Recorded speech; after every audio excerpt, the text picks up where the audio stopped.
Year review 2021, because I think that the Atlantic hurricane season is going to end, and I have a feeling the Pacific hurricane season is too. Not either, too. So this video was made on November 13th, 2021. Now, I know I have some uploading problems, so the chance of it getting uploaded on November 13th, 2021 are kind of small. It might be on the 14th, it might be on another date, where information might not be accurate. So this is the best information that I have currently going for me. And this video is about why I think that the 2021 Atlantic hurricane season and Pacific hurricane season 2 is going to end. But first we're going to go to the Atlantic. So the Atlantic was very destructive. It began on May 22nd with a fish storm named Ana. And while Ana dissipated on May 24th, the Atlantic hurricane season certainly did not. Another fish storm, Bill, existed from June 14th to 16th in 2021 as well. But again, very little impact was recorded from these storms.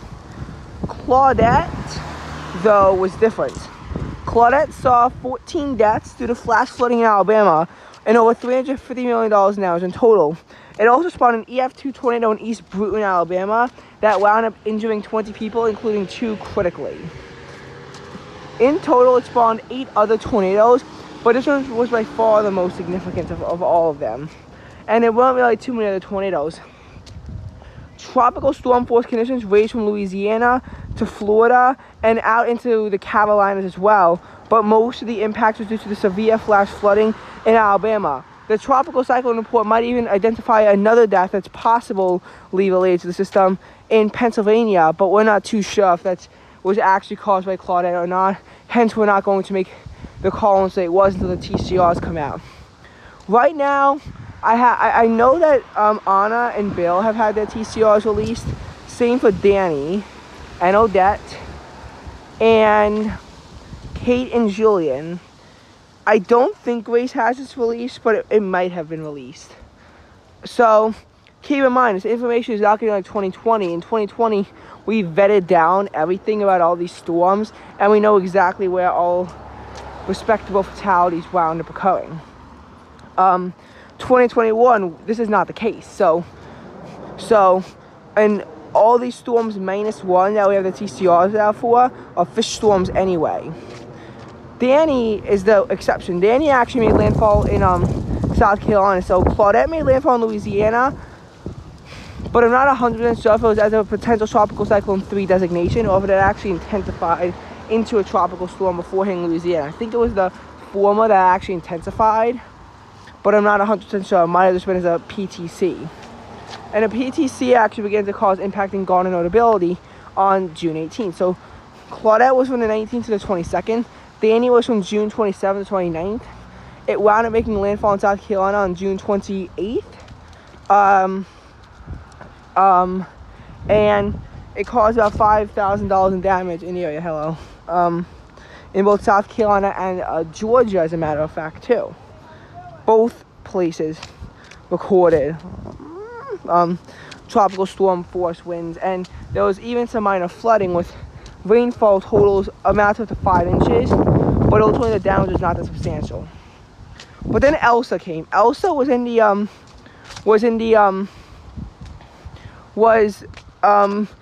July 1st to 9th, but we don't know exactly when the extratropical portion of it ended. It could be as late as July 18th, for crying out loud, though I find that to be unlikely and change on the TCR's release, like what happened with all 2020 storms.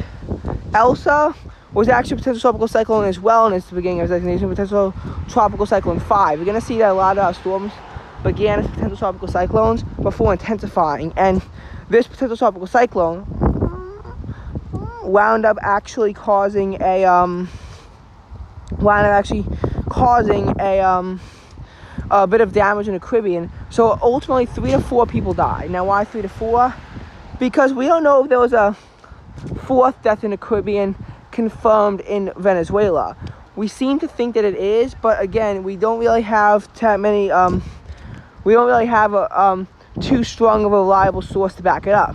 So waiting for the TCR in order to say one way or the other, because while sources do tend to make the claim, they're rather weak sources, so we're not 100% sure. It could also cause a death in the U.S. and Florida, as a matter of fact, due to a falling tree. Now, the system began to brew impacts on July 6th in the U.S. It made landfall tropical storm in Florida, I believe, on the 7th, and the system actually made a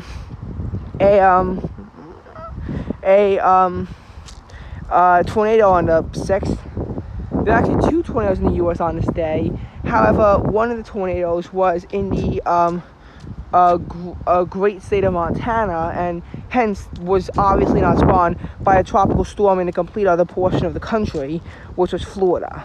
The system on July 7th or 8th wound up spawning an EF1 tornado in St. Mary's, Georgia. While typically these tornadoes don't do that much damage, this one did, and it wound up causing 17 injuries as well. The tornado outbreak ultimately wound up spawning 17 tornadoes, was previously believed to have caused 18, but one of them, not sure which, was removed following the NCEI update, which also increased July's totals from 108 to 127 tornadoes. Now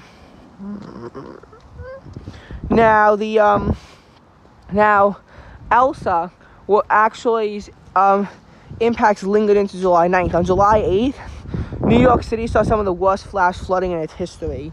Nobody died, but over a dozen people had to be rescued. Damage was extensive. I think that at least a third of the 1.2 billion was caused by the flash flooding in the Northeast, specifically on the I-95 corridor. Placed on the East Coast up to 5 inches of rain, and New York City on this day alone saw 2.27. There was a lot of rain coming down in such a short period of time. Over an inch and a half fell during a single hour. I was actually trapped on the Trans-Manhattan Tunnel for about 50 minutes before they could open up the highway again. And this would be just one of 3 catastrophic flash floods in New York City, but one of them at the end actually turns out to have been cataclysmic. And it's just because it merged with the frontal system that also wound up spawning a tornado upstate. But the 9th, the impacts continued because this is when actual Elsa began to go through. Before, it was just the outer bands of Elsa merging with the frontal system. So Elsa spawned 2 tornadoes in New Jersey, an EF1 at about 2:40 in the morning, and an EF0 at about 3:33 in the morning. From there, actual Elsa moved up. It made landfall potentially on Long Island at 9:30 a.m. and a few hours later in Rhode Island. Why potentially? We're waiting for the TCR for this too, because we don't know if it became extratropical, because that happened at 2 p.m. over Massachusetts, but the last advisory before that was at 8 a.m. So we're not 100% sure if it actually killed the people before it became extratropical, or not killed the people, made landfall before it was extratropical. Now, as much as I don't think that that it wasn't a fully tropical system, we can't make the call yet, and it still might have been extratropical at its landfalls. Also, the Long Island landfall, whether or not it actually moved over the island or moved just east of the island, is also in dispute.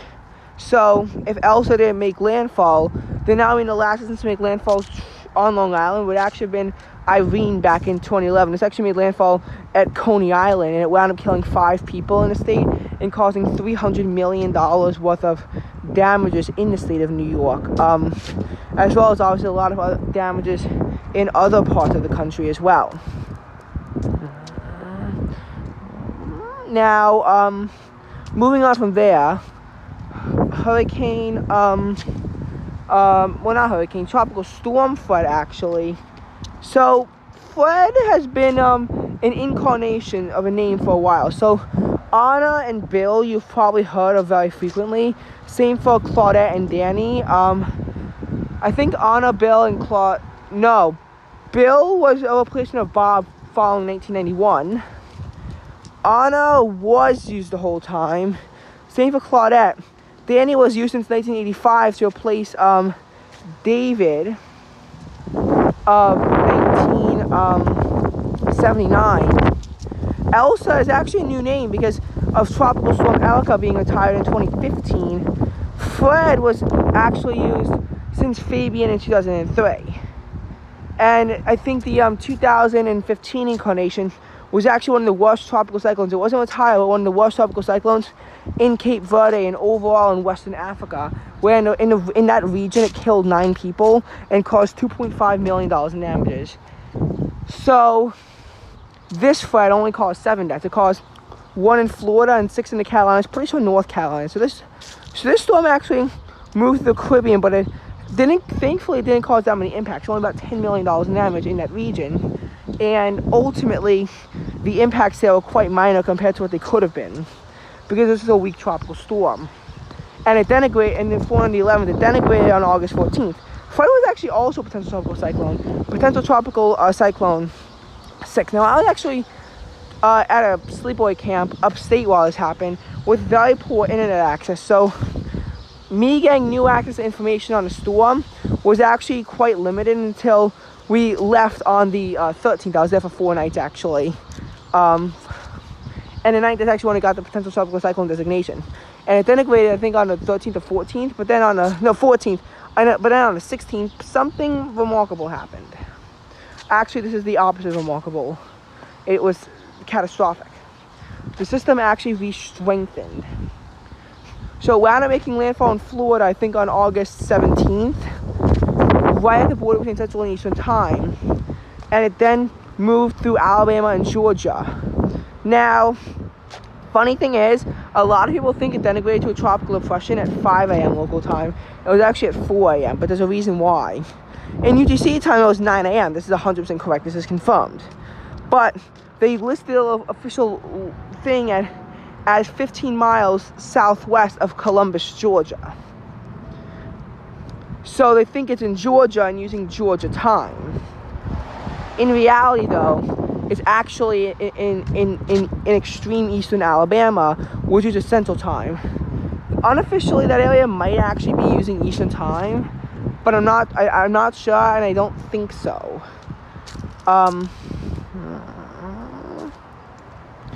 You know, it's just kind of weird why they do all this stuff in all of this. But I don't know.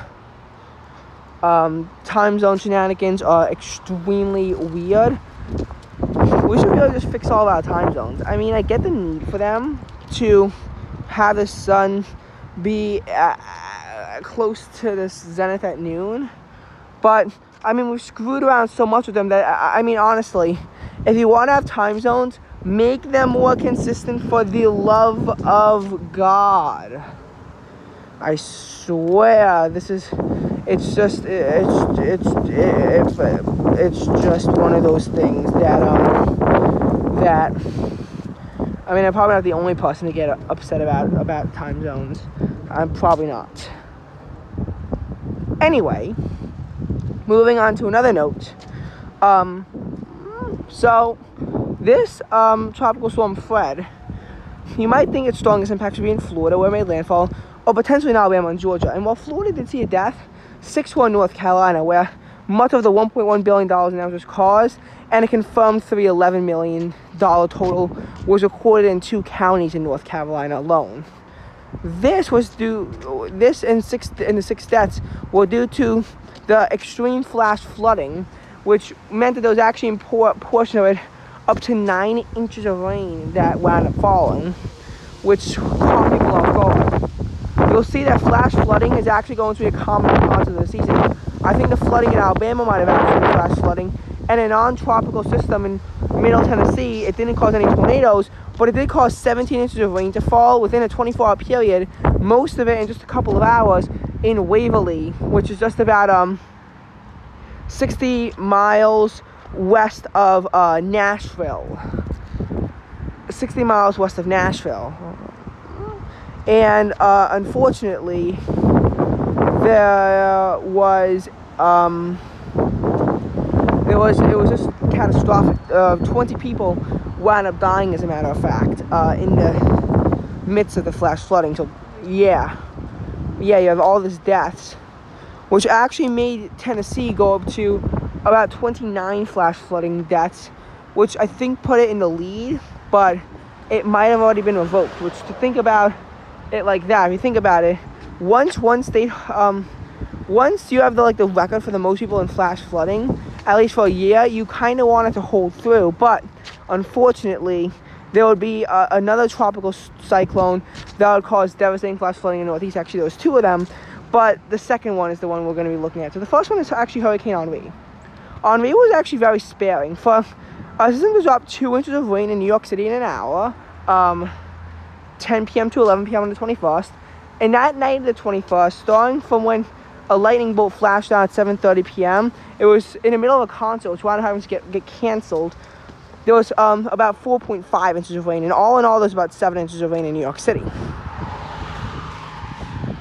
Overall, Henri was predicted to be a lot worse. A lot of people think it might actually make a hurricane landfall in Long Island, which, while we have seen tropical storms strike New York as recently as 2011, the last time a full-on hurricane made landfall here was actually Hurricane Gloria, which struck back in 1985. I'm not sure if any people on Long Island died, but I do know it cost $300 million in damage, which is actually kind of a lot considering that was back in 1985 damages. And Gloria was a Category 1, which Henri was as well. But it was only a tropical storm at landfall. So, Hurricane Gloria wound up also causing effects in North Carolina. The 2 deaths due to Henri were actually caused by rip currents off the coast of North Carolina. But considering how it went a lot closer to other states and brought a lot of devastating impacts, I'm honestly surprised the death toll wasn't high. The damage toll of $50 million damage also seems kind of low, especially when you look at the disturbing images out of New York City.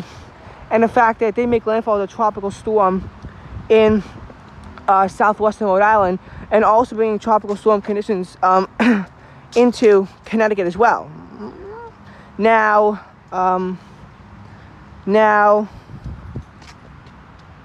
Rhode Island, about a fifth of the state lost power. There were about 70,000 power outages in Rhode Island, about 23,000 in Connecticut.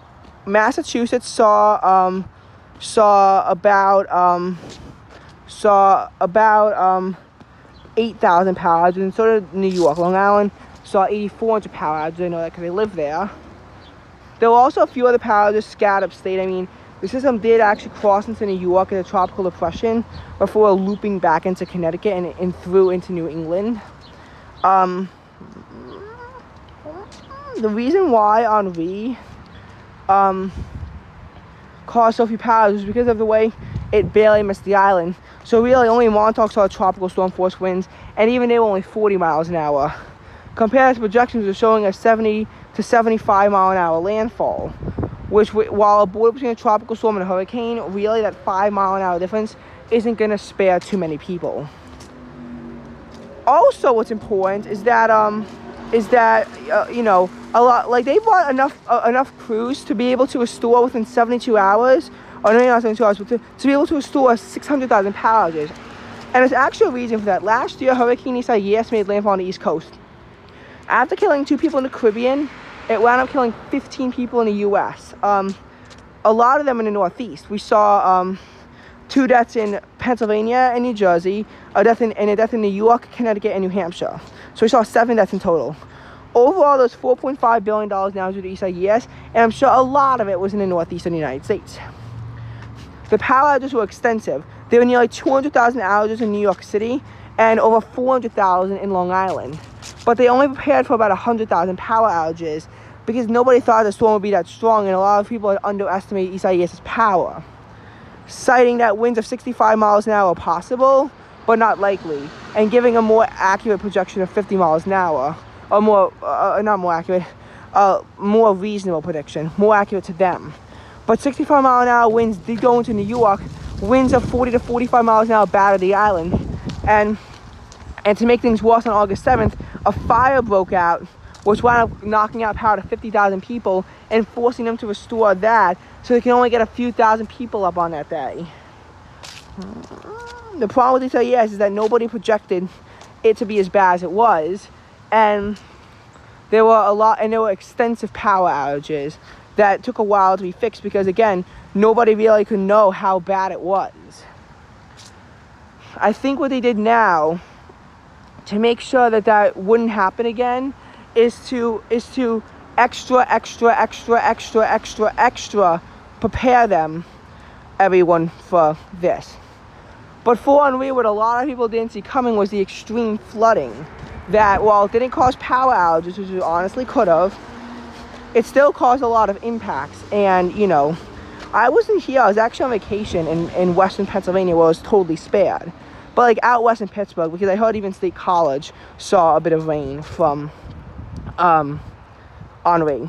But while I was gone, the dew point here actually wound up hitting 80 degrees, which meant that it was a very warm and very humid event too here, because a dew point of 80, first of all, would require the real field values to be at least 89 degrees. But more importantly, not only are you going to have an 89 degree real feel, it was raining, it was 80 degrees, and it was fully humid. That's going to take some skill. That's not easy to get. Now,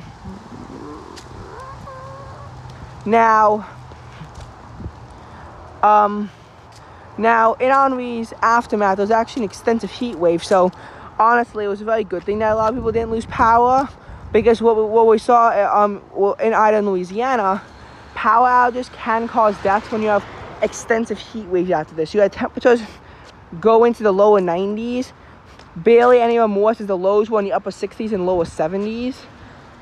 Real field values getting into triple digits on multiple occasions. Honestly, you can't live like that without AC. Now, Hurricane Ida was the storm that... So, Henri was August 16th to 23rd. Ida formed on August 24th. And Ida actually caused potentially 20 deaths due to precursor in Venezuela. We're counting them in, even though it's probably an unreliable estimate, given how it was from Relief Web, which isn't necessarily known for being the most reliable source. So we're going to see what the TCR says, but for now, I'm going to include it in the total.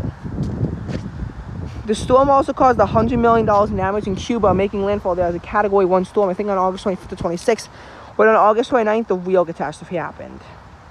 So it was beginning to cool off on Long Island here, because while the 27th was the hottest day of the year, the temperature rapidly plummeted.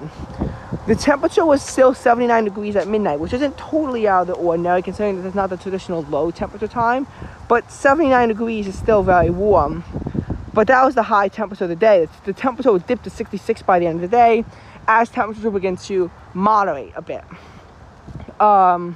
As you're finally leaving this very warm period, though on the 30th and 31st, the warmth would come back. But for 2 days, it was actually quiet. But what was not quiet was the tropics. And just before noon, Ida made landfall as a Category 4 storm at Port Foucheron in Louisiana. And Category 4 storms, we know, are always very severe when they make landfall, which is why they're fortunately rare. We heard about Laura, Michael, which was actually a weak Category 5, Maria, Irma, and Harvey. And I'm sure that there are countless other Category 4s that I'm missing because I'm only being recent here. There was also Eta and Iota out in Central America that were Category 4s. We know that when a Category 4 strikes, the impacts are often very severe. And Ida would prove to be the first test since Katrina on whether or not the new levees that they had built would hold. The answer is yes, they would hold. But Ida still had about 10 million problems that were unaccounted for. So, did New Orleans make progress since Katrina? I'm going to say kind of, but there were a lot of problems. What you're going to find weird is that in Katrina, people actually maintained their power. So, a few lucky people who were able to avoid the fact that 80% of the city was flooded. Those remaining 20, some of them actually maintained power. In Ida's case, nope, over 1 million customers in Louisiana lost power, and that was because the entire system leading into New Orleans' power system was down. Ground level winds of Category 3 force were in Grand Isle, which flattened and practically destroyed the settlement. New Orleans was heavily damaged because the entire city lost power due to Category 1 ground winds. And ground winds means that they're on the ground. That Category 4 wind was taken over 5,000 feet in the air. That's why some of those wind sheets you see, and you're like, huh? How? You know, even for an hour, they were able to maintain ground level winds of hurricane force for an hour in Grand Isle. That's impressive. Now, the storm moved northeast, and it actually, because of the marshes and bogs in southeastern Louisiana, only slowly weakened. Though it did weaken a tropical storm force upon crossing into Mississippi. So Louisiana didn't see too many direct deaths, but it did wind up seeing at least $15 billion in damage, and all in all, saw about 34 deaths. About 23 were due to the fact that since there was no power, people wound up dying from the fact that there was a scorching New Orleans weather. You know, temperatures in the 90s, real feels triple digits. And people wound up dying from that as well.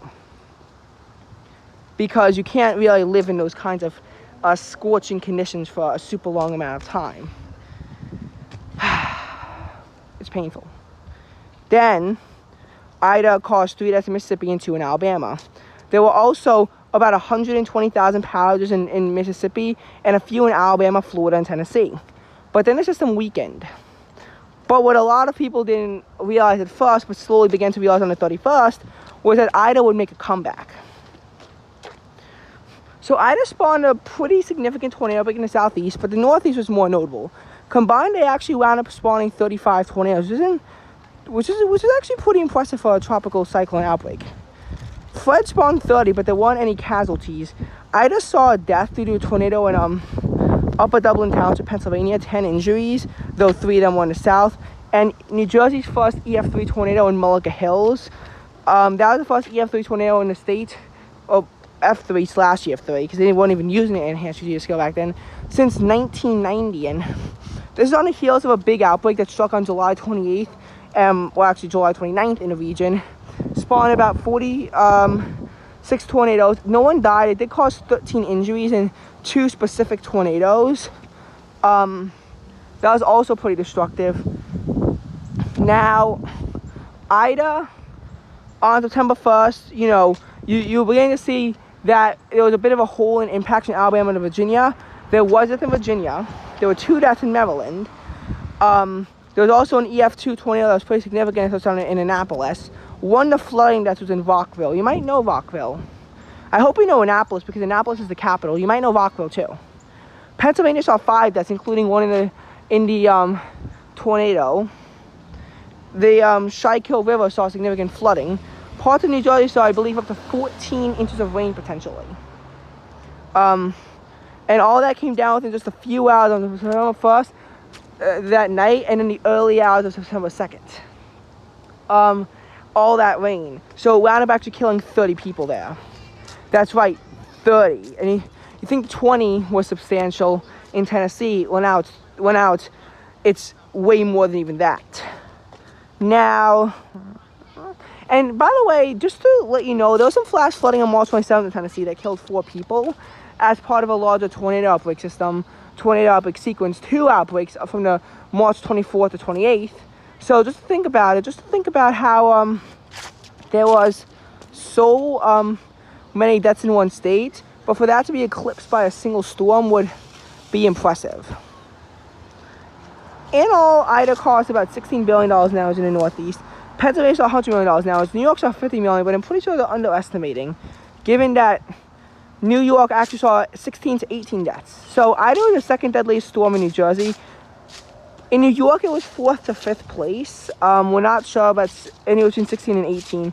We think it was 18. We know there were 13 deaths due to basement flash flooding in New York City, 3 in Westchester. We're not sure where the other 2 might have come from. And I was wondering why. Well, so we know that Henri dumped 7 to 9 inches of rain across New York City. Well, Ida was about that same amount. But Ida came down much more quickly because the storm was moving much faster than Henri. Henri was a bit of a slow mover, and while about 2/3 of it did fall down in that singular night, Ida, the entire thing had to fall down in that time. At first, it appeared that New York City and the area would be spared because the system had seemed to have moved just off to the north. And this is a frontal system that was actually merging with the remnants of Ida. allowing it to be strengthened and barely possessing tropical storm force winds as it moves offshore. What a lot of people didn't realize, though, was that the rate of the flash flooding, they were saying it would be 3 to 5 inches. But it actually turned out to be more than that. It turned out to wind up getting to 7 and even more than that. The problem was, though, is that the grounds were already fully saturated, and New York City doesn't really have that great drainage systems, and the rivers began to overflow from all this extra water in multiple areas. The Croton Dam on the Hudson River completely overflowed, which allowed the water to begin to spill out.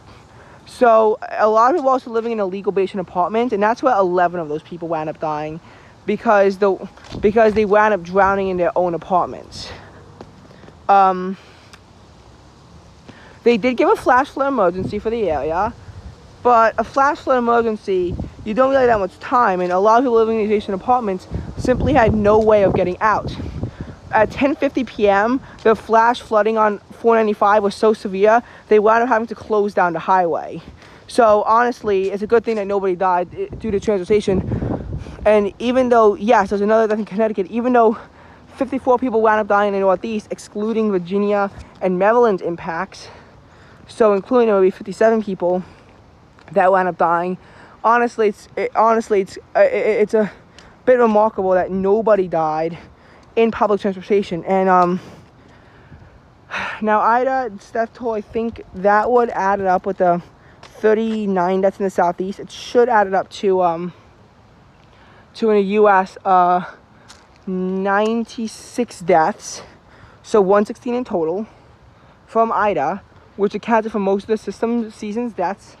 Now, this is actually similar to 2020, a little bit worse, until you factor in 2020's November. But 2021 certainly will not have a November. And I know that this is a bit of a boring recap, and I still have so much more to cover, but trust me, we are getting to the fun stuff. It'll just be in a few minutes.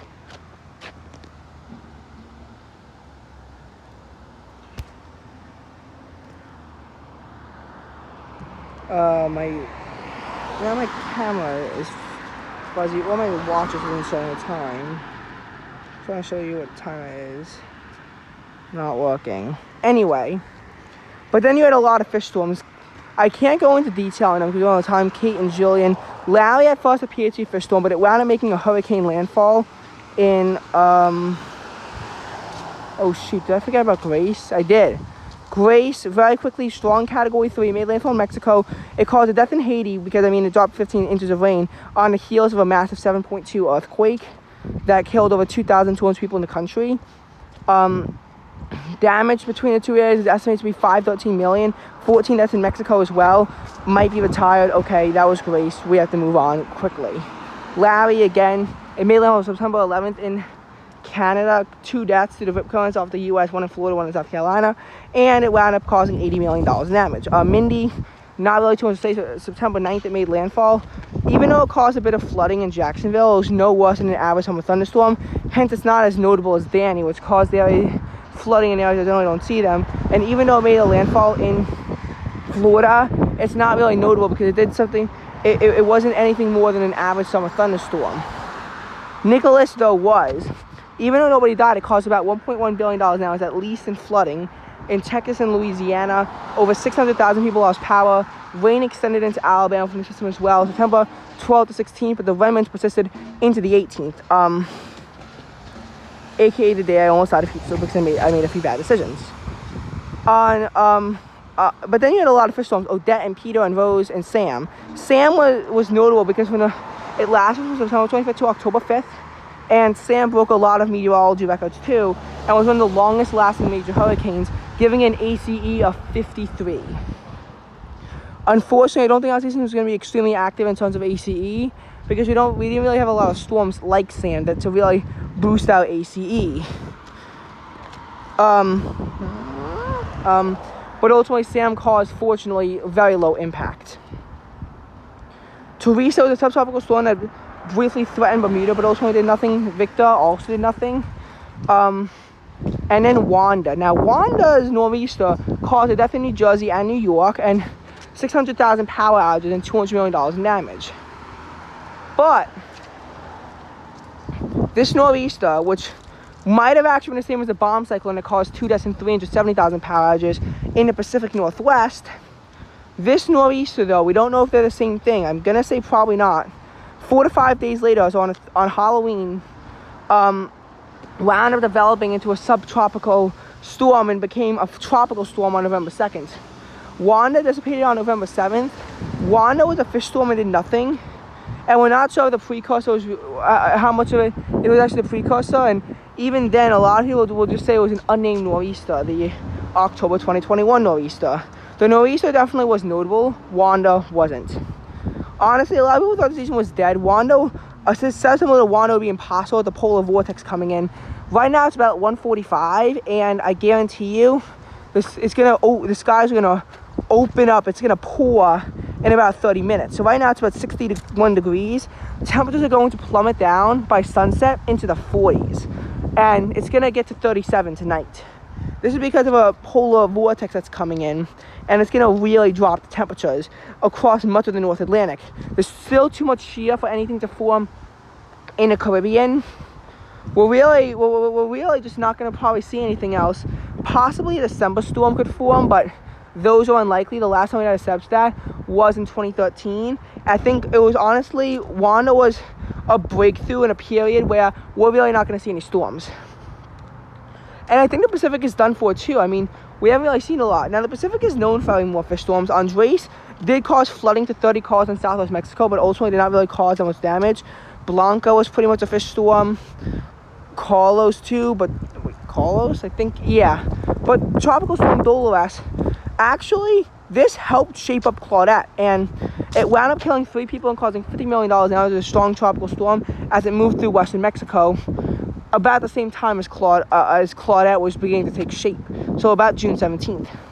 In late June and early July, Enrique trailed very close to the coast of Mexico, killing an additional 2 people and causing $50 million in additional damages. However, surprisingly, news of Danny was actually able to flood out news of Enrique, despite Enrique being much worse. But then you had a lot of fish storms. You had Felicia,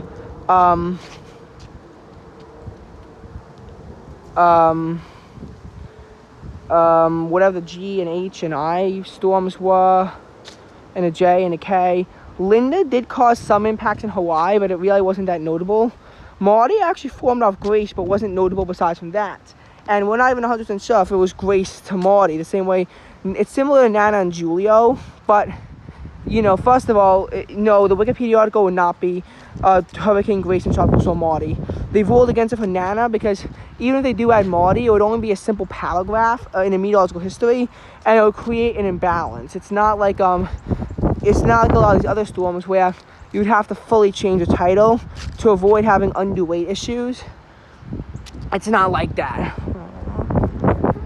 Now, Hurricane Nora wound up causing 3 deaths and $100 million in damage in a similar setup as a Category 1 storm in western Mexico. Olaf actually hit Baja California, but it was quite sparing. Only a death and $10 million now, despite being a Category 2. Now, Olaf was about September 11th time, and then we had a break until early October, where we wound up seeing Pamela. A lot of people at first thought Pamela could have become a Cat 3 and even into a Cat 5 and be like Patricia, but Pamela was a lot more sparing. We don't know the damage from Pamela yet, but we do know it caused 3 deaths, 2 of them due to flash flooding in Texas, as a matter of fact. Only 1 in Mexico, though there are still people missing and the death toll could have been much greater. Ultimately, though, Pamela was a weaker storm than anticipated, only a Category 1 at landfall. People thought it might actually fizzle out before landfall, but unfortunately it didn't happen. And Rick was, I think, in late October, wound up striking Mexico as well as a Category 2, only caused 1 death though.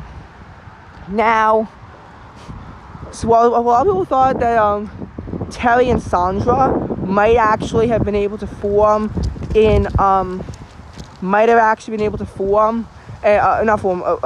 strike land, they ultimately have both fizzled out. They were in early November and have done nothing. So why do I think the season's over in the Pacific? Well, similar to the Atlantic of the wind shear issue. And also, it's getting late. It's getting cold. This is November. Look at what I'm wearing. And honestly, this is probably pretty late for November. That in fact I'm not wearing a sweatshirt. I mean, just look at what I'm wearing. I mean, me wearing sweatpants. The last time I had to wear shorts was the 13th, though probably a few days after that I probably should have done that. Notably the 15th and 18th, I'm looking at you. But, you know, but the long sleeve shirt thing hasn't really been coming into play for a while. It's getting cold. It's November. Today is the high is about 5 degrees or so above average. Really, it's just that it's getting cold. It's November. Hurricane season is coming to an end, and we don't have the same factors that we had last time with Eta and Iota to have significant late season storms. 2022, I think, is projected, at least as of right now, to potentially be a quieter year, but we don't really know about the global atmospheric conditions of 2022. And that is ultimately why I think our hurricane season are ending. Don't worry though, if you always like tracking tropical cyclones like I do, you can always go into the southern hemisphere. Their season is about to start. They might even have a tropical low in one of their basins.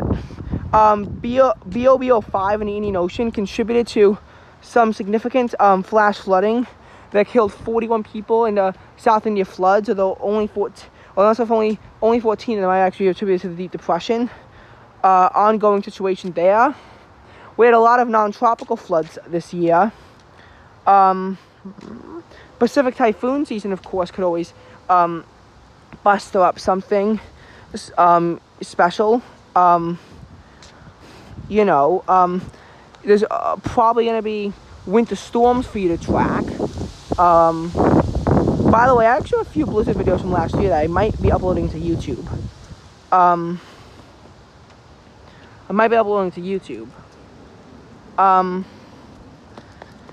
It is